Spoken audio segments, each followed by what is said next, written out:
Hi, everyone. We'll get started. We have today Amanda Matthew, who is a former RN with West Perry Sound. She used to work in the diabetic clinic. She is a certified diabetic educator, and she's here today to give us a presentation on foot ulcers. And I'll let Amanda take over.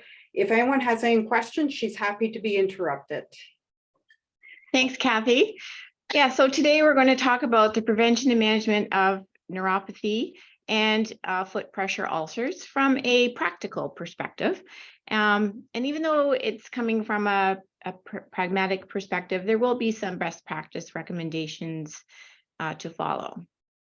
Is everybody okay with the volume of my voice? Everyone can hear me? Yes, I can hear you clearly. Great, thanks, Kathy. Okay, this slide just covers my disclosures.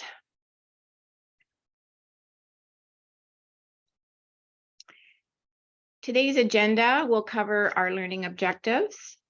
We'll talk about peripheral neuropathy, and a segue between peripheral neuropathy and foot pressure ulcers is Charcot Foot. So we're going to talk a little bit about that and then end with some question and answers. But as Kathy said, if you have questions that come up during the talk, please interrupt.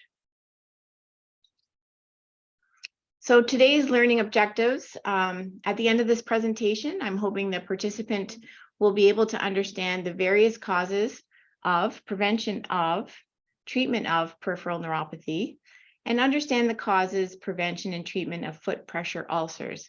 And I just want to put out a warning that some of the images in this presentation are graphic and maybe upsetting to some viewers. So I just wanted to, I'm sure all of us have seen a lot of things that I'm going to share here, but just wanted to put that warning out there. So we're going to start off with peripheral neuropathy. There's different types of neuropathy. There's motor neuropathy, which is damage to the nerves that control our muscles and our movement in our body. There's sensory neuropathy. The sensory nerves control what we feel, such as pain, temperature, or light touch. And then there's autonomic neuropathy, and autonomic nerves control functions such as things like breathing, things that we're not aware of, in our heartbeat. And lots of times people have a combination of these different types.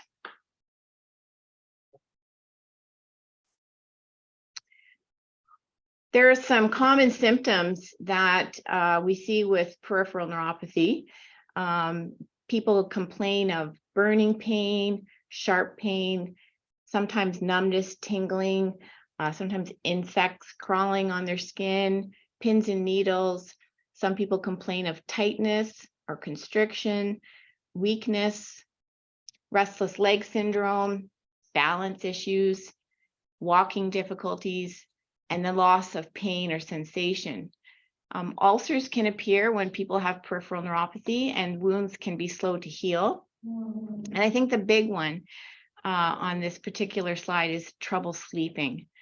Peripheral neuropathy can really affect quality of life, especially from lack of sleep due to pain. And another common symptom that people report is that when they walk, they feel like they're walking on pads.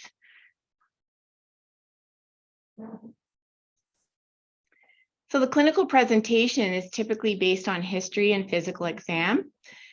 Some people may present with allodynia, which is pain evoked from a non-painful touch. So they may say that they can't stand the weight of the sheets, of the bed sheets on their feet, or just a gentle touch. It just has an extreme pain response. Or there could be hyperalgesia, which is an increased pain response from a painful stimuli. So a little bit of a higher result in pain than you would expect. Or there could be paresthesia, which is reduced or complete loss of sensation. In the case of diabetes, we use a 10-gram monofilament or a vibration tuning fork to determine loss of sensation. You can tell by the way a person walks whether they have neuropathy, because they have loss of proprioception. There's kind of a bit of a floppy foot to their walk. Common causes of neuropathy are not just diabetes, but alcoholism. Amputation can cause it. Chemotherapy can cause it. Of course, diabetes, shingles, spinal surgery, nerve and spinal cord compression, multiple myeloma, multiple sclerosis. So not all patients with neuropathy have diabetes, and not all patients living with diabetes have neuropathy. The diagnosis of neuropathy is done if it's suspected and based on medical history. Some tests can be ordered by the physician, such as an MRI or nerve conduction studies, but generally, foot neuropathy can be detected with a physical exam using a simple tool as the monofilament, especially in the presence of diabetes.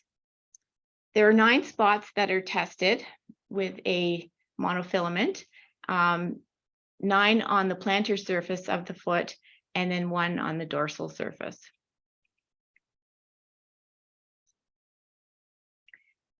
Peripheral neuropathy prevention is lifestyle related, so it can play a significant role in helping to prevent peripheral neuropathy.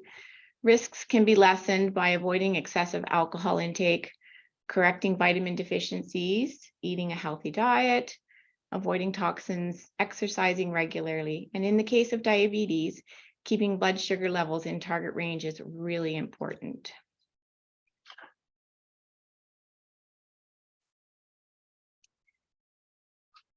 People suffering with peripheral neuropathy should be advised to take really good care of their feet, especially if they have diabetes. Daily inspection is important to look for changes, such as blisters, cuts, calluses, redness, swelling, or change in temperature. Exercise is important, walking at least 3 times a week. Sometimes yoga or Tai Chi may be helpful, but excessive exercise should be avoided with significant neuropathy, and I'll get into that in the next few slides. Quitting smoking, of course, because we know that that affects circulation and increases the risk of foot problems. And patients should be advised to eat healthy meals with good nutrition to keep the intake of essential vitamins and minerals. People can use a handheld mirror to inspect their feet, and should also be advised to wear white socks. White socks will show any blood or any other drainage when they take them off. So it'll give them a visual clue that there's a problem, because often they don't feel anything.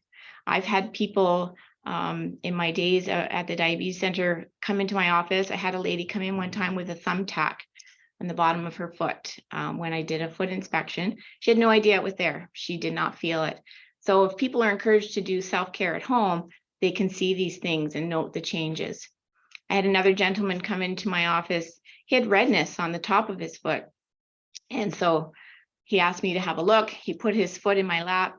He had a huge gash on the bottom of his foot that he was totally unaware of. It was grossly infected. Obviously sent him to emerge right away, and they tried to save it, but ultimately it led to an amputation, which was really unfortunate. He had no idea that he had an injury to his foot at all. Management of peripheral neuropathy, people should be advised to avoid excess alcohol, because alcohol can worsen the symptoms. Monitor their blood sugar levels if they're living with diabetes. Lidocaine injections or patches can help sort of numb the pain and the symptoms. And other kinds of treatments that may be helpful may include physical therapy, working with a counselor, relaxation therapy, massage therapy, or acupuncture. It's not one size fits all when it comes to neuropathy, and it often responds poorly to standard pain treatments.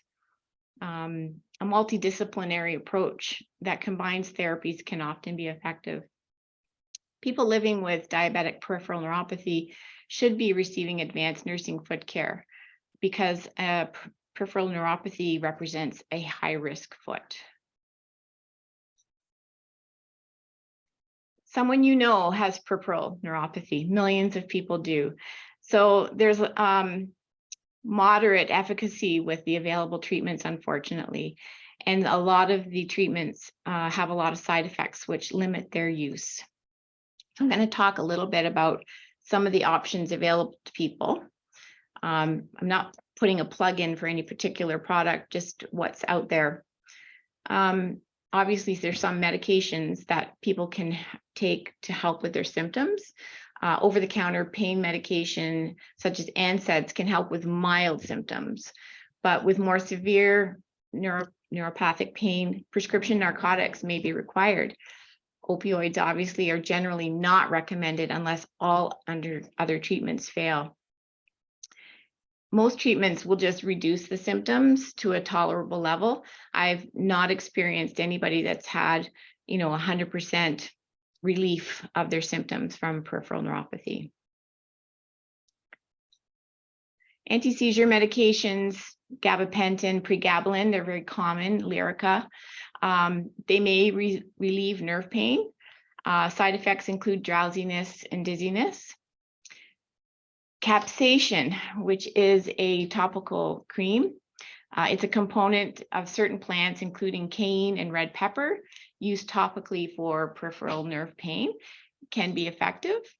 And Neurogen. Neurogen is a non-prescription over-the-counter topical treatment.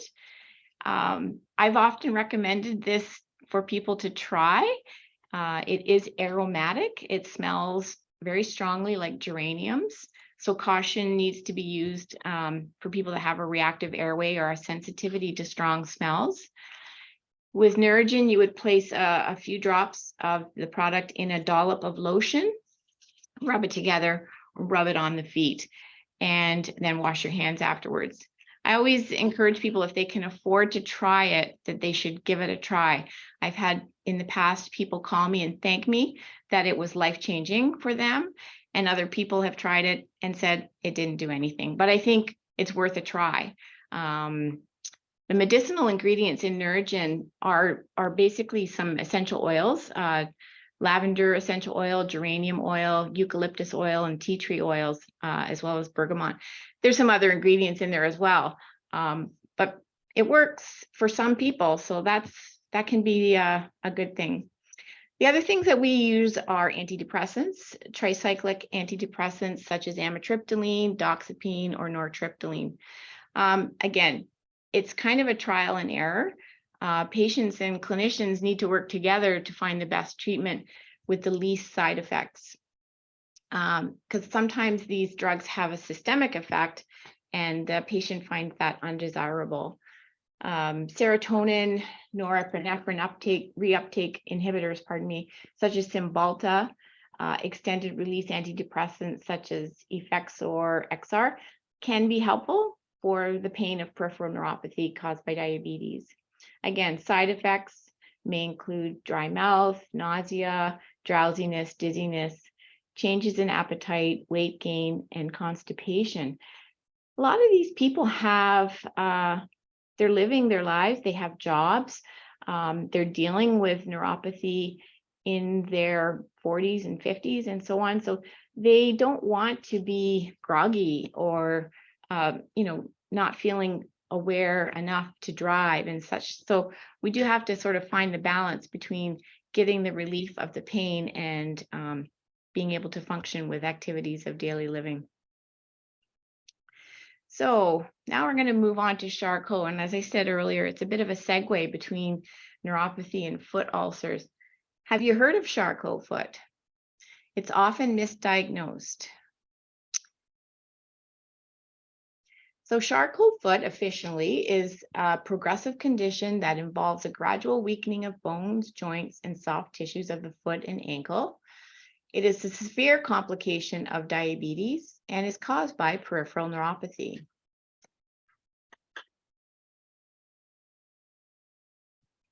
Symptoms include, at the early stage, a red, warm, swollen foot, and the patient would report no knowledge of an injury.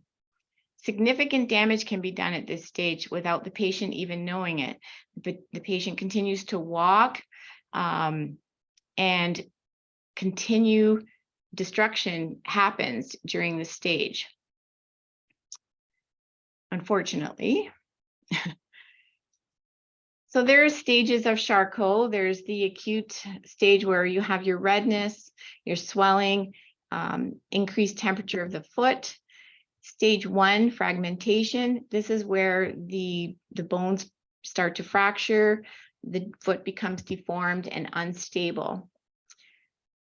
At stage 2, the bones begin to heal and reabsorb the debris, and things start to reform, but they can become stable in a deformed manner. So stage 3 is the reparative stage. We have a stable foot, but it is often deformed. This slide's a little bit busy. It sort of goes over the stages again, and I'm not going to spend a ton of time on it, but Charcot can often be missed. It maybe looks like cellulitis. It looks like osteomyelitis. It can look like other things. And all the while, the patient may still be mobilizing on it and causing a lot of destruction. So it's either missed or misdiagnosed.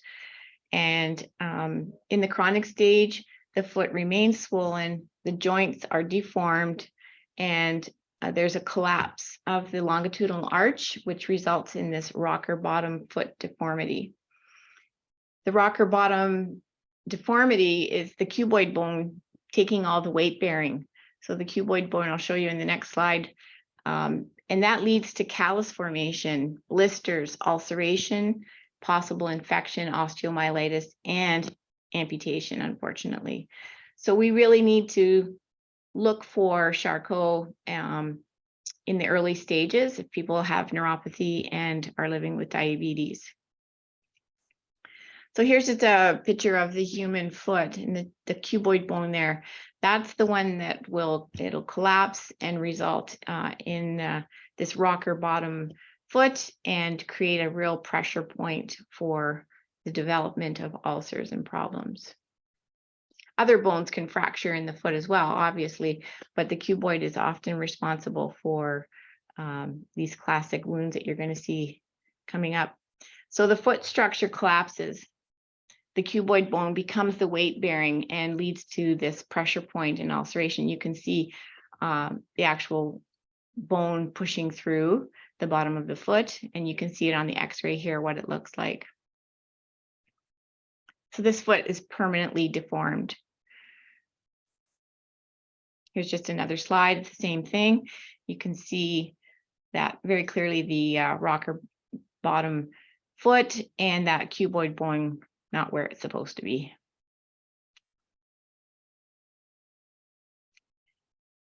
So foot ulcers happen as a result of Charcot foot. You can see these are just multiple examples of what it might look like.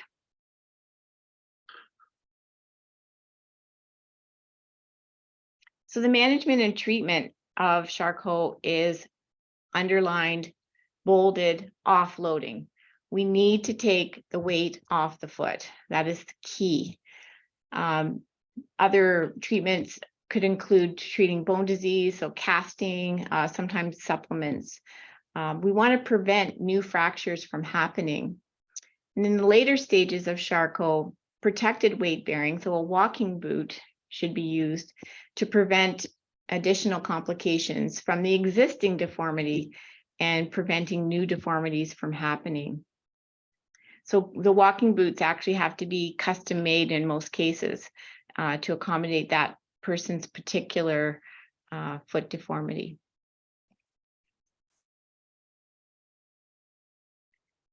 The Charcot foot is a devastating complication of diabetes.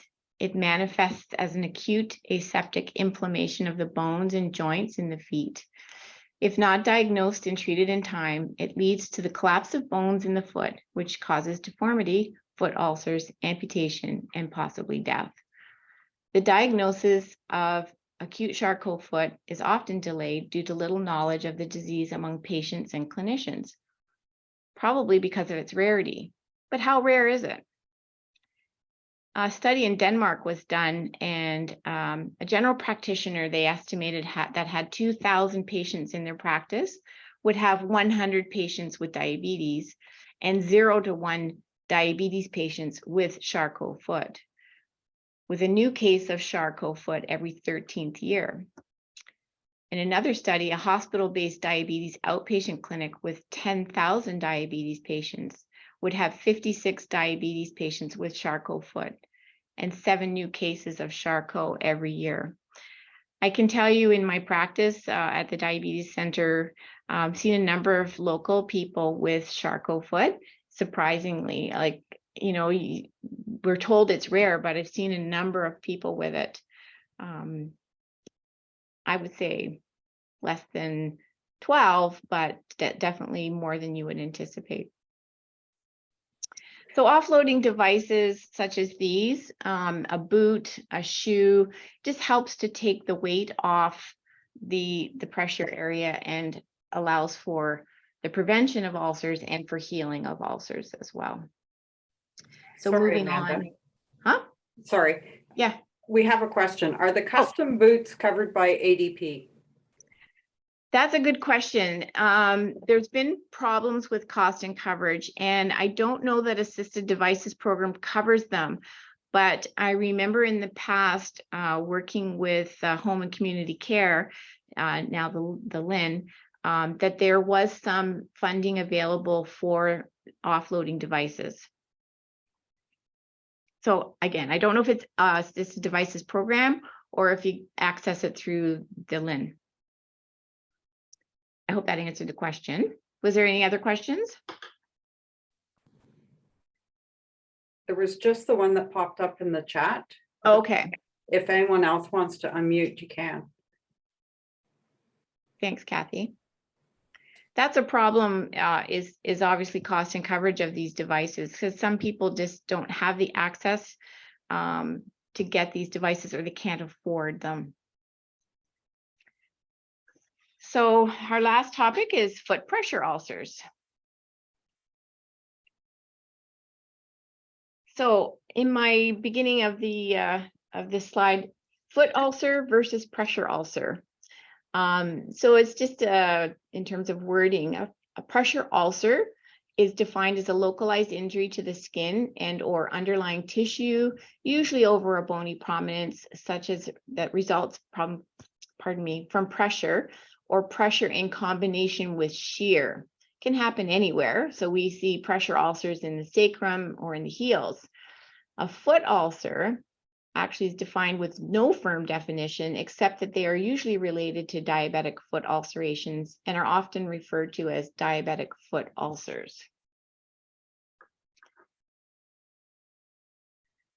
Most foot ulcers, it's actually difficult to ascertain the specific cause because there's often multiple factors involved, particularly for people living with diabetes and complications such as neuropathy and ischemia. So it's usually a combination of all. There's some nasty looking toes here. I've seen toes like this. So moving forward, even though this talk is sort of from a practical perspective, we still have to fall back on best practices. And Wounds Canada has developed multiple best practice recommendations for the management of wounds. They've also developed briefs of these best practice recommendations. I have contacted them and have permission to use what they have developed to share with you today. The website is woundscanada.ca.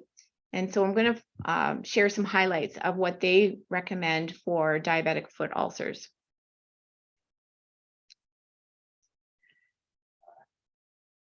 So every best practice has a wound prevention and management cycle. So we see here various steps that we should take, starting with assessment, moving on to setting goals, setting up the team, and so on. And so I'm just going to highlight a couple of topics of each step as we manage a wound. So the first step is we want to assess and or reassess. So we want to assess the patient, the wound, and as well as the environment and system challenges. We want to identify risks and causative factors that may impact skin integrity and wound healing. So we want to use validated patient assessment tools such as the INLOS 60-second diabetic foot screen, which addresses 4 key areas. It looks at skin and nail changes, peripheral neuropathy, peripheral arterial disease, and bony deformities in footwear. This tool provides a risk assessment, a risk stratification, and care recommendations. Other tools that can be used are the Diabetes Distress Scale or the World Health Organization's 5 Wellbeing Index. These scales deal more with how the person is feeling in terms of their mental health.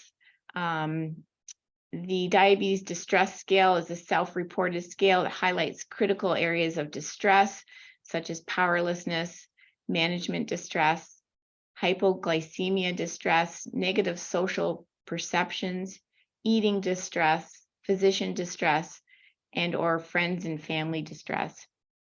The World Health Organization 5 Wellbeing Index is a short self-reported measure of current well-being. And I think the client's mental health needs to be addressed in order for any of this other stuff to work and to be healed. Because if the client is not engaged and not willing to they just don't have it in them to deal with diabetes and foot ulcers and all the other things that are involved. So I think addressing their mental health is critical first step. This slide is just a snapshot of the InLo 60-second foot screen. This is a very quick assessment tool, seriously can be done in 60 seconds. It goes over all the things that we should be looking for and assessing when we're looking for looking at a diabetic foot, and it will help us stratify the risk of that foot. So the back page of this screening tool does the risk stratification and also helps to plan the care in terms of follow-up.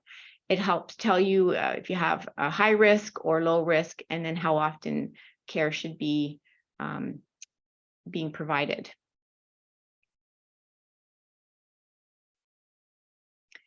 Foot screening. A comprehensive diabetic foot screening includes assessment of the following things. So we want to look at sensation, vascularity. Are there any deformities? Are there any areas of pressure? The footwear. In particular, if people are looking at people or assessing people in the home, look at their slippers.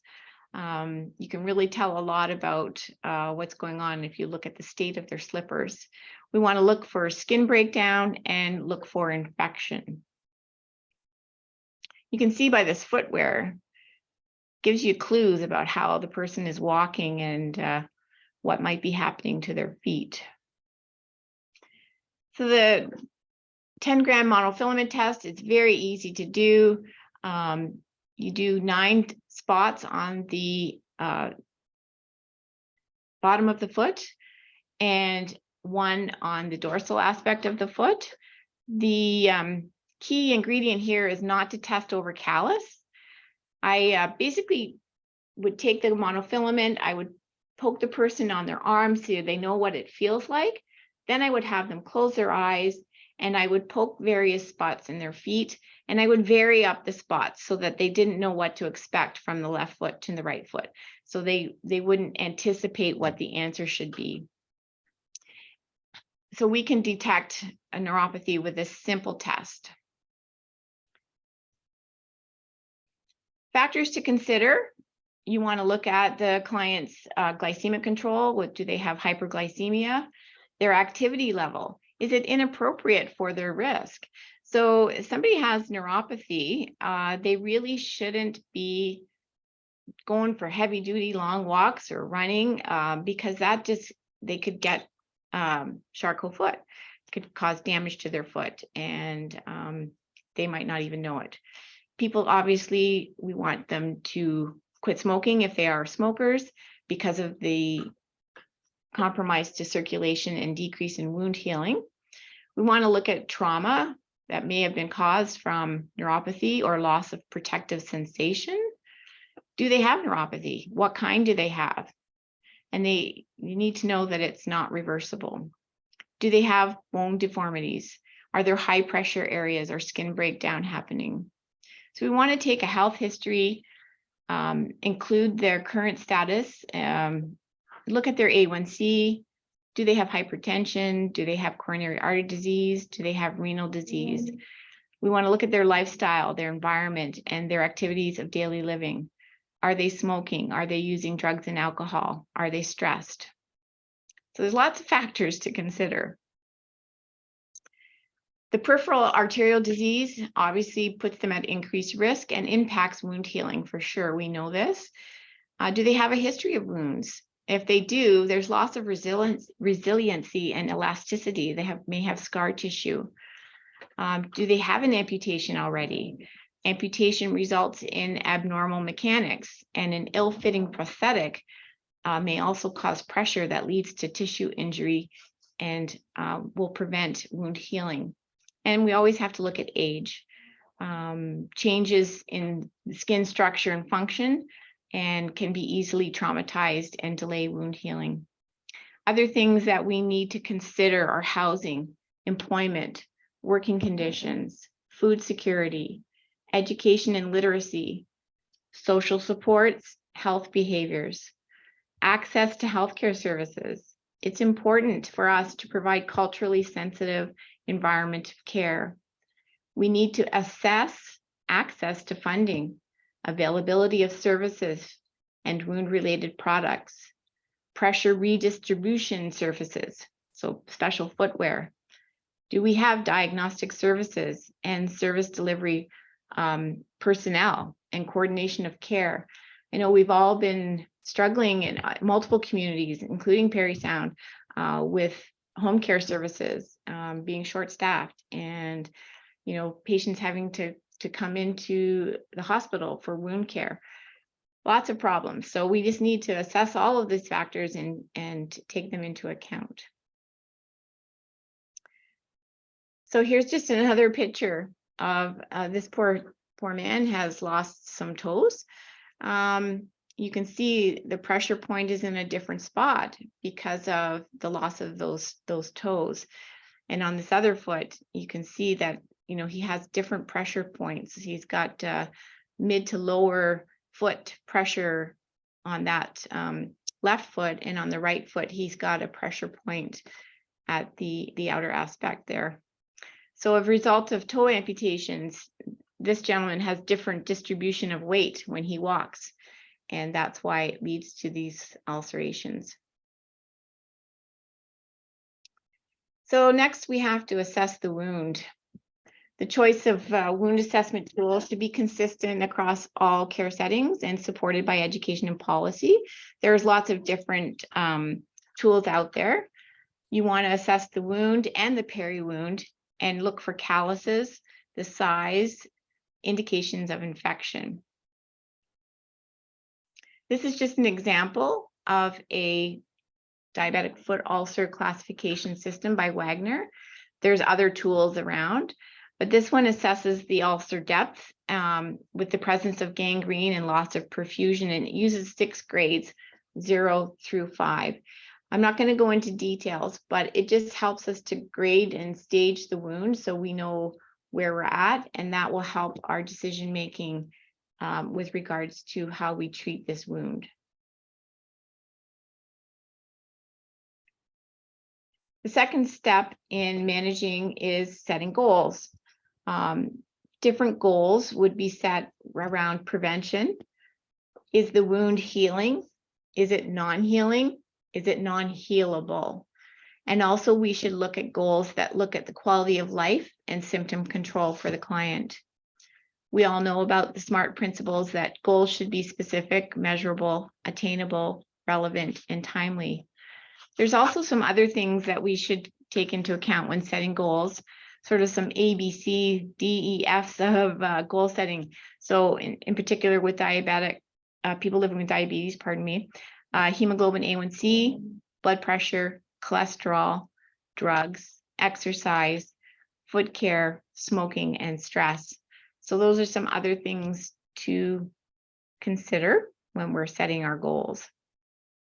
Under the prevention goals, some examples might include wording such as this: diabetic foot ulcers are prevented.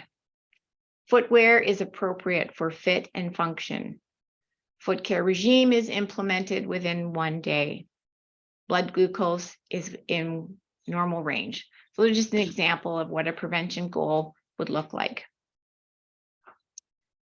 In a wound that's healable, some of the goals might include skincare regime in place within 2 days, blood glucose normalized within 2 weeks, diabetic foot screening every 3 months, offloaded within 2 days. I think that's a pretty zealous goal, but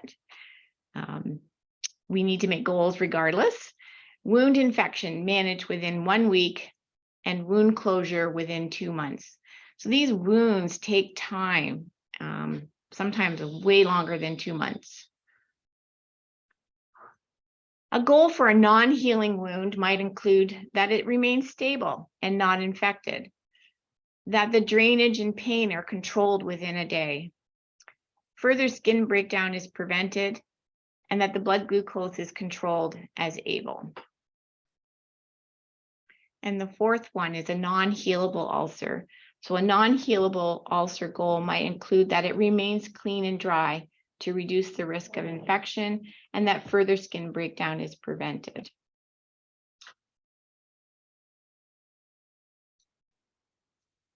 In terms of quality and life symptom control goals, wording may include that there is an awareness of the plan of care and the importance of appropriate footwear for prevention. Lifestyle environment gets changed. So maybe the client decides to quit smoking. The physical activity is addressed, whether it's increased or decreased, to reduce the risk of reulceration within 1 month. The third step is assembling the team. So number one is the patient and their family, primary care practitioner, maybe a diabetologist, a diabetes nurse, a podiatrist, or chiropodist. Those are some key team members. And obviously this is based on patient need. Not everybody may need to be on the team. Other team members may include an orthotist or podorthist. So those would be for custom footwear, orthotics, offloading devices, nursing and rehab professionals to help, and an enterostomal therapist, obviously, to help with wound care. And then some other team members that may be required would be an endocrinologist, a vascular surgeon, an orthopedic surgeon, a social worker, cultural and ethnic health liaison, a registered dietitian, a spiritual care provider, or a mental health worker. Again, depending on client need, these people may be part of the team. The fourth step then is to establish and implement a plan of care. We need to address the system and the environment, the patient, the wound, and we need to ensure meaningful communication amongst the team members. I find sometimes there's a breakdown in communication amongst providers. I'm sure that's not unique to our area. It's just sometimes there's a lot of people involved, and communication, sometimes the loop is not closed. We want to ensure consistent and sustainable implementation, of the plan of care. So we're going to get right down to it and provide local skin and wound care, which may include, obviously, cleansing and debridement, bacterial balance, and moisture balance. I just want to ask you, what's your assessment of these ulcers? Have a look at them. What do you see? So I see on the wound edges that they need debridement. They look like they're macerated. I don't see any evidence of infection, but this guy's got ulcers on both feet, so that's going to be difficult to heal, right? It's going to be hard to encourage him to offload, to use those devices. So this wound would probably take a significant amount of time to heal. And then we get down to selecting the appropriate dressing and or therapy for that wound. Wounds Canada offers a dressing selection guide as well as a dressing formulary. Those documents or guides are on their website and you can access them. It's actually really amazing. You just sort of can pick the where you are at the stage of your ulcer, and then the appropriate treatment for that particular wound. I believe the West Prairie Sound Health Center has a similar guide to help healthcare practitioners make the appropriate choice. Things to consider when you're looking at a wound is the tissue type. Is it epithelium? Is it granulation tissue? Is it healing or non-healing? Is there slough or eschar? Is it healing or non-healing? Is there exudate? Is there a lot? Is there a little?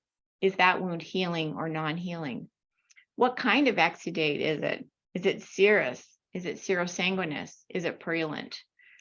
You want to look at the peri-wound tissue. Is it macerated or excoriated? And is there local or spreading or systemic infection? Is there pain? What is the depth of the wound? Is there any undermining or tunnels? So there's lots of things that we have to look at in order to select the appropriate therapy. So when you look at this picture, and I'm sorry it's so gross, but at first look, it doesn't look too bad. But lo and behold, it does have some pus there. So you need to poke around sometimes to find out what you're dealing with. Again, I encourage you to use Wounds Canada. They have great resources there to help us with our decision making. And the fifth step of this whole wound management is evaluating our outcomes. And so sometimes the goals are met and sometimes they're not. If the goal is met, then we want to sustain that. We want to make sure the ulcer remains healed. And the goal may not necessarily have complete closure of that wound, but that it's heading in that direction. Discharge planning and review with the patient for self-management strategies. So education of the patient is critical in order to keep that wound from opening up again. Maybe the goal was only partially met or not even met. So then we need to reassess. Did we miss something? Did we miss an infection? Is there vascular compromise? Is there malignancy? And the big one that I start here is inadequate offloading and lack of patient engagement and care. Inadequate offloading is the most common reason for delayed healing and it is the most common reason for delayed healing. Increasing evidence suggests that the majority of patients with diabetes are non-adherent to using offloading devices or footwear on a regular basis. So rather than blaming the patient, we need to find out what the barriers are and explore that with them. I've had a number of people that I know should have been wearing an offloading device, but they found it uncomfortable, or they found it was too tight or too hot, or the pressure created other problems for them. So we need to have discussions and also ensure that they understand the importance of this device in managing their foot ulcer. So I'm sorry, I've probably talked too fast. Conclusion, we're at the end, near the end of our talk. Diabetic foot ulcers can have devastating complications, including infection, amputation, even death. Prevention is most critical to consider for patients. Prevention through education is really what I want you to hear. Foot ulcers need to be treated with the same seriousness as an appendicitis or a heart attack. According to Diabetes Canada, following a lower limb amputation, people living with diabetes not only suffer the clinical and psychological consequences of limb loss, but also have a 5-year mortality rate of 50%. If it's predictable, it's preventable. And once an ulcer develops, I think we need aggressive management involving a coordinated multidisciplinary team. So I guess my two key messages that I want to get across today is prevention and offloading. So patients living with neuropathy really need a lot of education and support to prevent those foot ulcers. And patients living with foot ulcers need education and support to ensure healing. And they need to understand the importance of offloading. And that concludes my talk. And I'm happy to answer any questions if I can. So if anyone Hello. has, oh, sorry, go ahead, Dr. Castle. Hey, Amanda. Hi, Ola, how are Thank you? you. The long experience shows. First of all, this is an excellent presentation, and you did not speak too fast or too slow. Oh, great, thank you. You brought the topic for a non-clinician like myself, very up to date in terms of, I really enjoyed, even though it sounds pathologic, looking at all your pictures of the ulcers at the different stages. The one question that was been on my mind is the one about that patient with the fracture, the one with the cuboid bone. Yes, Is that salvageable? Was it salvaged? it's With usually all it's a the non-healing wound. It ends up being managed, but it doesn't, it sometimes can close over, but the patient has to stay off of it. That's the problem. All right. And so if they don't, it will reopen very quickly. Thanks.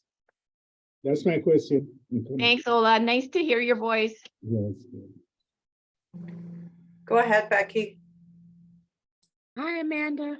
Hi, Becky. I just have a question. Well, I have a couple of questions. So for this Charcot Foot, Yes. for stage 0, and like when you're in the stages where you're trying to prevent the actual breakdown of the foot bones, Yep. how long would they have to be, like I'm assuming non-weight bearing, and how do you monitor like when they're safe to start weight bearing again?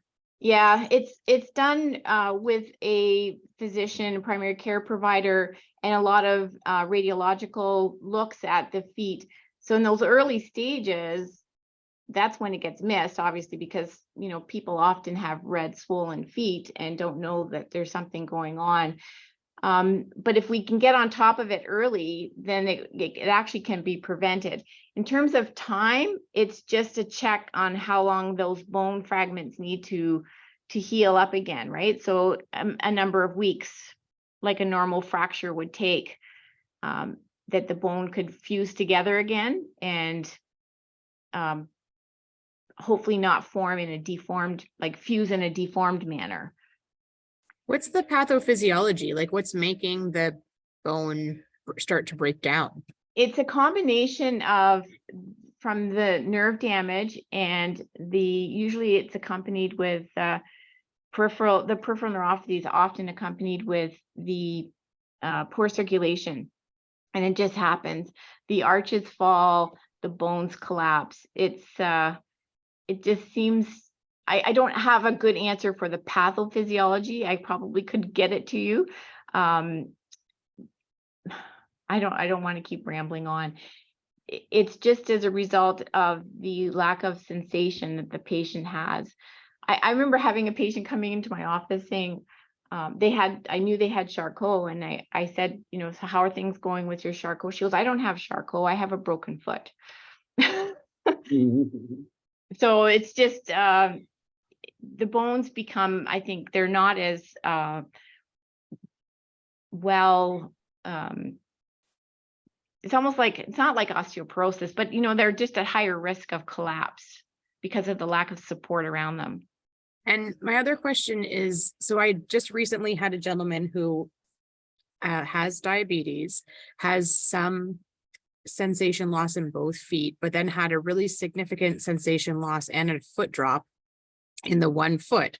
So then I saw him and basically I'm thinking, okay, is this related to your neuropathy, like your diabetic neuropathy, or is this a separate peripheral neuropathy from like a single nerve, or Yes. is it coming from your back?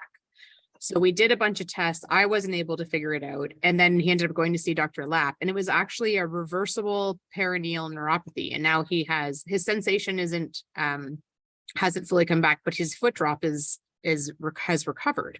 Yeah. So do you have any tips for like kind of differentiating those? No, but kudos to Dr. Lapp, because oftentimes the client shows up with a history of diabetes and neuropathy, and it doesn't go any further. You know what I mean? It doesn't get investigated any further, because lots of times we know if it looks like a duck and sounds like a duck, it's a duck. But I'm so glad to hear that Dr. Lapp was able to do further investigation and find out that it wasn't, related to his diabetes and just neuropathy. Oftentimes I say to people, do you have problems with your back? Yes. Well, I encourage them to check it out, or get their family practitioner to check it out. Sorry, Becky, I don't even think I answered your question. No, that's okay. I mean, I just think it's one of those things that I It have a is. hard time with. Like okay, so you have foot drop, it seemed to come out of nowhere. You also have sensory loss, but that was pre-existing. So it's like, the differential diagnosis is tricky, and I didn't know if there was any way to. No. Yeah. Just he's lucky that he had you and Dr. Lapp to look into it, because lots of times or the patient doesn't even present, like they don't even complain about it. You don't even know about it. They just feel like it's something that they have to live with. And so I'm glad that he was able to see you and you were digging deeper, and Dr. Lapp was able to dig deeper, because it's not always, cut and dry. There are differential diagnoses that can be treated. Well, and I think, in my relatively limited experience with diabetic neuropathy, at least, I see more the sensory, not so much the motor.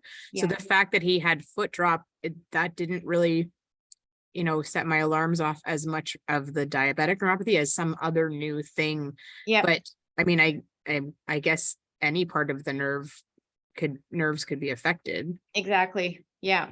Yeah. Well, good catch on your part. I have another question. Over the decades that in Paris and our catchment area, is the incidence of diabetes remaining steady, increasing, or decreasing? In terms of your experience in the clinics? It's increasing. That's definitely increasing. Wow. Yeah. Even with all the educational things. Even despite our efforts, yes, unfortunately, it's increasing. What about the age at which it starts? Well, that's the sad tale as well. I mean, when I went to school many moons ago, we were told that diabetes was a disease of the elderly, and that it was organ failure, and it just sort of one of those things that happens. Now we're seeing teenagers with type 2 diabetes. So that means in their young lives, their pancreas is already tired and not producing. So it's it's lifestyle. Our kids today are on devices and not as active as we used to be when we were younger. And drinking and all of that. Mm-hmm. Yeah, it's sad, really. Well, and I think too, there's a lot more access to food, not great food. Not great food, absolutely. Because what I see my kids eat now, and I'm like, I try to be on top of it, but I'm like, you eat way more junk food than I ever ate as a kid. Yep, I agree. We didn't have all this stuff that when we were kids. Well, and every single holiday wasn't necessarily associated with candy and chocolate. I agree. Yeah. Yeah, obesity is another huge issue, right? Like, because of the way we eat, our plates are bigger than they used to be 50 years ago. So we fill our plates. Back when I was a kid, plates were small, dinner plates were small. Now some plates are so big they don't fit in a standard kitchen cupboard, and we fill them. So this is a whole other topic I want to talk about. Okay. So I heard a rumor. Are you doing foot care out in the community? That's a good question, Kathy. I have decided to start my own business. I am going to be providing advanced nursing foot care in the community.